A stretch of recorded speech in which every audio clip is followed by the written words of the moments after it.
Hello बच्चों, कैसे हैं आप सब लोग। स्वागत है आपका अपने लर्निंग फार्मेसी चैनल पे। सो बच्चों, आज की इस वीडियो में हम जो क्वेश्चंस कवर करेंगे वो है बायोलॉजी के क्वेश्चंस, जो कि आपके एंट्रेंस एग्जामिनेशन, जैसे कि बहुत सारे स्टेट में अभी एंट्रेंस एग्जामिनेशन हो रहे हैं जिसके थ्रू आप डी फार्मेसी या बी फार्मेसी में एडमिशन ले सकते हैं कोर्स में। तो उनमें किस तरह के आपके बायोलॉजी के क्वेश्चन पूछे जाते हैं वो हम अपने आज की इस वीडियो में देखेंगे। बच्चों, वीडियो स्टार्ट करने से पहले थोड़ा सा अपने बारे में बता दूं। मेरा नाम स्तुति है, मैं रजिस्टर्ड फार्मासिस्ट हूँ, यूएसए में रहती हूँ और यहीं से आपके लिए सारा कंटेंट मैं प्रिपेयर करती हूँ। तो ये सारी ही वीडियो अगर आपको एंड तक देखने के बाद अच्छी लगी तो वीडियो को लाइक ज़रूर कर दे बच्चों, चैनल को सब्सक्राइब ज़रूर किया करें, इससे बहुत ज़्यादा सपोर्ट मिलता है हमको। तो चलिए शुरू करते हैं हम अपना आज का सेशन। ना देखिए, फर्स्ट क्वेश्चन पूछ रहे हैं आपसे, what do you think is the need of nomenclature. अब ये जो नॉमेनक्लेचर जैसे टर्म है, इसकी ज़रूरत क्या है आपसे पूछी जा रही है। तो पहले आंसर देख लेते हैं, उसके बाद अच्छे से आपको एक्सप्लेन करते हैं बच्चों। तो देखिए, नॉमेनक्लेचर की ज़रूरत है to have a standard name for an organism instead of having many different names in different languages. बहुत ही आसान सी भाषा में अगर मैं आपको बताऊं तो सिर्फ अगर हम ह्यूमन बींग्स की ही बात करें तो हम सब बहुत ही अलग अलग तरह के ह्यूमन बींग्स होते हैं। हम अपने प्लानट पे अगर बात करें, कुछ जो है देखिए, कुछ हिंदी लैंग्वेज बोलते हैं, कुछ इंग्लिश बोलते हैं, कुछ जो फॉरेन की लैंग्वेज होते हैं जैसे मैक्सिकन, स्पेनिश, और कितनी सारी लैंग्वेजेस पूरी ही हमारे प्लानट पे मौजूद हैं। फिर अगर हम बात करें, हम डिफरेंट रेसेस के होते हैं, जैसे कुछ एशियंस होते हैं, कुछ अफ्रीकन्स होते हैं, कुछ और इसी तरह से हम अलग अलग तरह से रेसेस में डिवाइड करते हैं अपने जो ह्यूमन बींग्स हैं उनको। तो देखिए, अगर हम एक स्टैंडर्ड नाम इनको देना चाहें तो हम स्टैंडर्ड नाम दे सकते हैं कि हम सारे ही ह्यूमंस क्या है, होमोसेपियंस हैं। होमोसेपियंस, तो ये एक तरह का स्टैंडर्ड, एक तरह का साइंटिफिक नेम हुआ जिसके अकॉर्डिंग हम सारे ही ह्यूमन बींग्स को एक सेम साइंटिफिक नेम के अंडर रख सकते हैं। इस तरह से ऐसा ही साइंटिफिक नेम एनिमल्स को भी दिया जाता है, प्लांट्स को भी दिया जाता है। तो इसीलिए देखिए क्या ज़रूरत है नॉमेनक्लेचर की, ताकि एक स्टैंडर्ड नेम हमें मिल पाए जितने भी ऑर्गेनिजम्स होते हैं उनका, बजाय कि उनको हम अलग अलग नामों के हर बार बुलाएं। तो ये था बच्चों इसका answer, option A. Next question पूछ रहे हैं आपसे, अब बाइनोमियल नॉमेनक्लेचर कंसिस्ट ऑफ, मतलब एक बाइनोमियल नॉमेनक्लेचर में क्या क्या चीज़ें प्रेजेंट होती हैं। अलग अलग बच्चों देखिए, सारे ही ऑप्शंस आपको अच्छे से पढ़ने हैं। हमारे पास वीडियो में टाइम कम होता है तो हम सीधे ही अपने आंसर पे पहुंच जाते हैं, बट सारे ही ऑप्शंस को देखने के बाद ही आप अपने आंसर तक पहुंचे जब आप अपना एग्जाम को अटेम्प्ट कर रहे हो। तो इसका आंसर बच्चों option B, generic name and specific epithet. अब देखिए, ये जेनेरिक, अगर हम फॉर एग्जाम्पल अगर बात करें कि तो कॉमन नेम हम टाइगर का ले रहे हैं। टाइगर का अगर हम साइंटिफिक नेम की बात करें तो उसे बोला जाता है पैंथेरा टाइग्रिस के नाम से बुलाया जाता है, जहां पर पैंथेरा क्या है, इसका जीनस है। जीनस मतलब इसका जेनेरिक नेम आप यहां पर देख रहे हैं, generic name specify the genus of the organism. और ये जो स्पीशीज है ये क्या है, इसका स्पेसिफिक एपिथेट है। तो ये भी आपको पता होना चाहिए, बहुत बार क्वेश्चन पूछा जा सकता है कि what is the specific epithet. तो स्पेसिफिक एपिथेट किसी भी ऑर्गेनिज्म की स्पीश को बोलते हैं, और जेनेरिक नेम क्या है, उस ऑर्गेनिज्म का जीनस है, जैसे कि आपने टाइगर के केस में देखा ना। देखिए, फिर थर्ड क्वेश्चन पूछ रहे हैं, बाइनोमियल नॉमेनक्लेचर की टर्म किस साइंटिस्ट ने दी थी। बहुत बार बच्चों ये आपसे क्वेश्चन पूछा जाता है। तो देखिए, अलग अलग साइंटिस्ट हैं, इन सभी के बारे में हम आपको बताएंगे। पहले अपने आंसर तक पहुंचते हैं। तो आंसर है इसका ऑप्शन ए, कैरोलस लिनस ने दी थी बाइनोमियल नॉमेनक्लेचर की पूरी ही जो डेफिनेशन थी, किस तरह के नॉमेनक्लेचर होते हैं, ये सब कुछ इंट्रोड्यूस किया गया था कार्लस लिनस के द्वारा। यहाँ पर आप देख रहे हैं चार्ल्स डार्विन की अगर हम बात करें, बहुत ही फेमस साइंटिस्ट है, इन्होंने दिया था थ्योरी ऑफ इवोल्यूशन, किस तरह से ह्यूमन बींग्स इवॉल्व होके आए, किस तरह से वो एप्स थे और उसके बाद धीरे धीरे इवोल्यूशन हुआ और ह्यूमन बींग्स में वो डेवलप हुए, अपने होमोसेपियंस जिनको हम कहते हैं। फिर आप देख रहे हैं किनके बारे में, हेनरी कैवेंडिश के बारे में देख रहे हैं।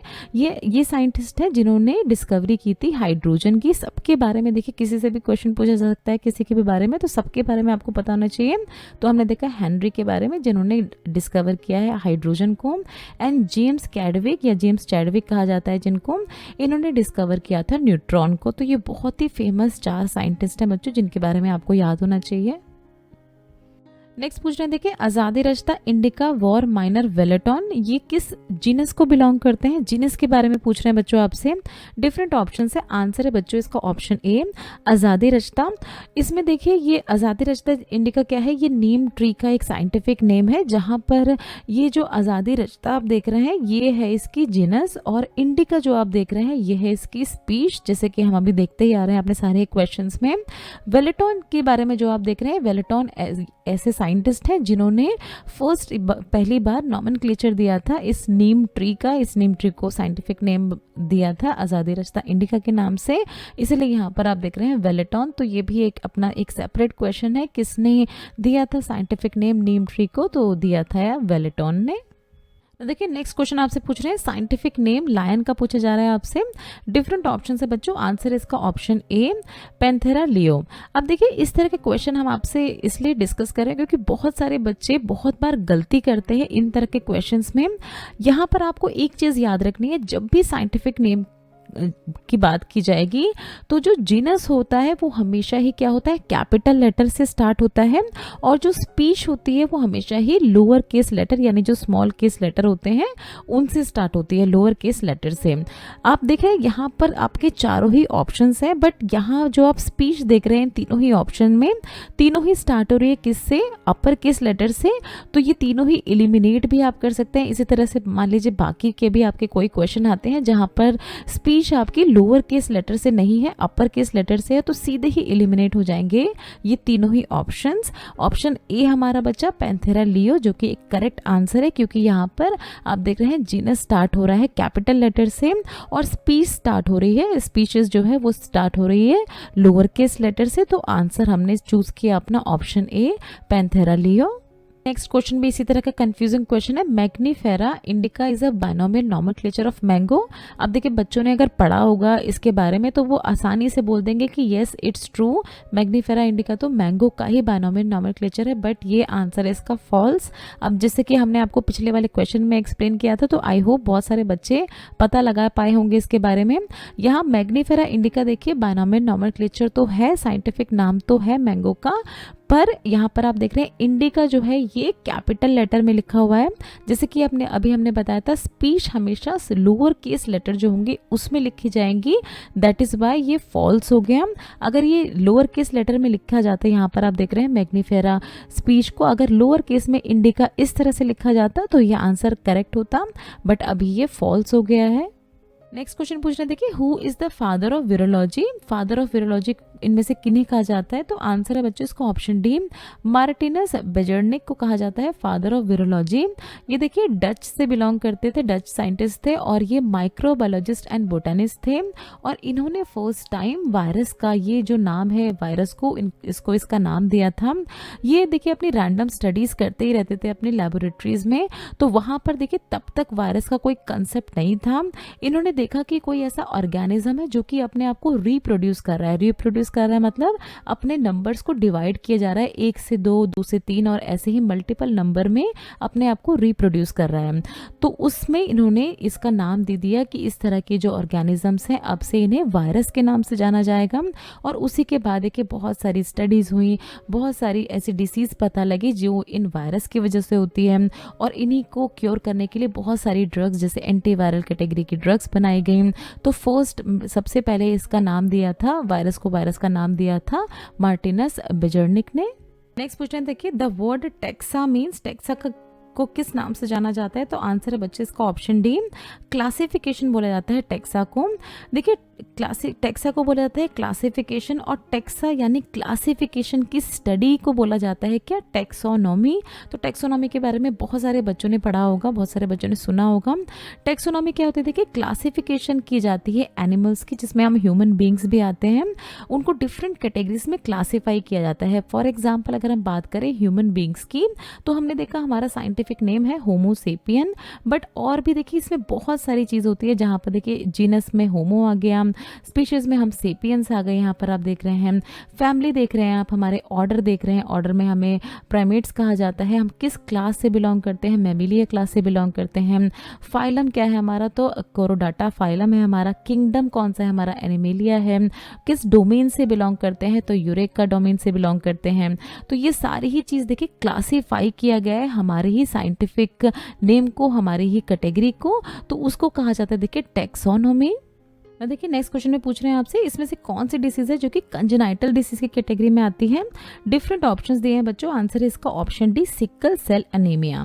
अब देखिए बात करें अगर हम कंजेनाइटल डिसीज की, तो ये ऐसी डिसीज होती है जो कि बच्चे के पैदा होने के पहले ही उनके अंदर आ गई होती हैं, क्यों हो जाती है इस तरह की डिसीज़ बच्चों को उनके पैदा होने से पहले ही? क्योंकि जब वो मदर के वूम में जब उनकी डेवलपमेंट हो ही रही है तो उसी के दौरान किसी तरह की क्रोमोसोमल एबनॉर्मेलिटीज़ आ गई है उनके अंदर, किसी तरह के जीन म्यूटेशन के कारण कुछ उनके डेवलपमेंट में कुछ परेशानियां हो गई हैं, डिफेक्ट हो गई है उनकी डेवलपमेंट के दौरान। अब ये डिफेक्ट देखिए बहुत अलग अलग कारणों से होती है, जेनेटिक भी होती है, मदर ने बहुत ज़्यादा स्ट्रेस ले लिया है या किसी ट्रॉमा में चली गई है जब बच्चा वोम में है। इसलिए बोला जाता है कि उस पूरी प्रेगनेंसी की प्रोसेस के दौरान काफ़ी ज़्यादा स्ट्रेस फ्री रहना चाहिए जो मदर होती है उनको। तो इस तरह की कंडीशन में देखी जाती है सिकल सेल अनीमिया, जहाँ पर जो हमारे देखिए नॉर्मल रेड ब्लड सेल्स होती हैं वो इस शेप की होती है, हमारी ओवल शेप की होती है। सिकल सेल एनीमिया में इस तरह की सिकल सेल की एबनॉर्मल हीमोग्लोबिन्स फॉर्म हो जाते हैं जो कि ब्लड फ्लो ठीक से नहीं होने देते हैं। देखिए ओवल शेप में अगर आरबीसीज है तो आसानी से वो फ्लो हो जाती है हमारी ब्लड वेसल्स में, क्योंकि इसी तरह से उनको बनाया जाता है।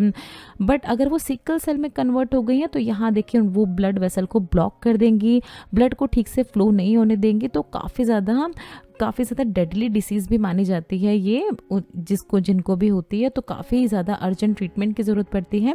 गॉइटर एंड क्वाशिकर की बात करें तो ये जो एसेंशियल एलिमेंट्स होते हैं उनकी कमी के कारण होती है ये दोनों ही डिसीज़। और रूमेटॉइड अर्थराइटिस एक तरह की ऑटो इम्यून डिसीज़ है। नेक्स्ट क्वेश्चन देखिए, मैग्नीफेरा इंडिका एंड आज़ादी रस्ता इंडिका बिलोंग्स टू। तो देखिए बच्चों इस वाली पूरी ही वीडियो में हमने बहुत ज़्यादा फोकस किया अपने जो बाइनोमियल नॉमेनक्लेचर होते हैं उन पे, ताकि कोई भी अगर क्वेश्चन है तो आसानी से आप उसका आंसर दे पाएं। आंसर इसका ऑप्शन ए सेम स्पीच, जैसे कि हमने बात की थी, फर्स्ट होता है जीनस और सेकंड होता है स्पीच। तो ये दोनों ही मैग्नीफेरा इंडिका एंड आज़ादी रस्ता इंडिका सेम स्पीच को बिलोंग करते हैं, जबकि बिल्कुल ही अलग चीज़ें हैं दोनों। आज़ादी रस्ता इंडिका जिसको हम नीम के नाम से जानते हैं एंड मैग्नीफेरा इंडिका जिसको हम जानते हैं मैंगोज के नाम से आम होते हैं। तो ये बिल्कुल अलग चीज़ें हैं बट इनकी स्पीशीज सेम है। फैमिली की अगर बात करें तो आज़ादी रस्ता इंडिका यानी नीम की फैमिली होती है मेलेसी, जबकि मैग्नीफेरा इंडिका मैंगोज की फैमिली होती है, आप देख रहे हैं, एंड कार्डेसी। तो आई होप बच्चों आपको अच्छे से समझ में आ गया होगा इन सभी चीज़ों के बीच में डिफरेंस, और कोई भी क्वेश्चन आए तो आप आसानी से उसको अटेम्प्ट कर पाएंगे। थैंक्स फॉर वॉचिंग बच्चों। नेक्स्ट वीडियो में हम कुछ इसी तरह के बहुत ही इंपॉर्टेंट क्वेश्चंस आपसे डिस्कस करेंगे बायोलॉजी के। तब तक अगर आपको वीडियो अच्छी लगे बच्चों तो वीडियो को लाइक ज़रूर कर दिया करें, चैनल को सब्सक्राइब ज़रूर करें, इसी तरह से हमें अपना सपोर्ट दिखाते रहें। कोई भी अगर सवाल रह गए आपके मन में तो नीचे दिए गए कमेंट सेक्शन में आप हमसे कुछ भी पूछ सकते हैं। ये कुछ हमारे रिलेटेड वीडियोस के लिंक है जिन पे क्लिक करके आप इनको देख सकते हैं। दोस्तों लर्निंग फार्मेसी पे आने के लिए और ये वीडियो देखने के लिए आपका बहुत बहुत शुक्रिया। मिलते हैं अगले वीडियो में।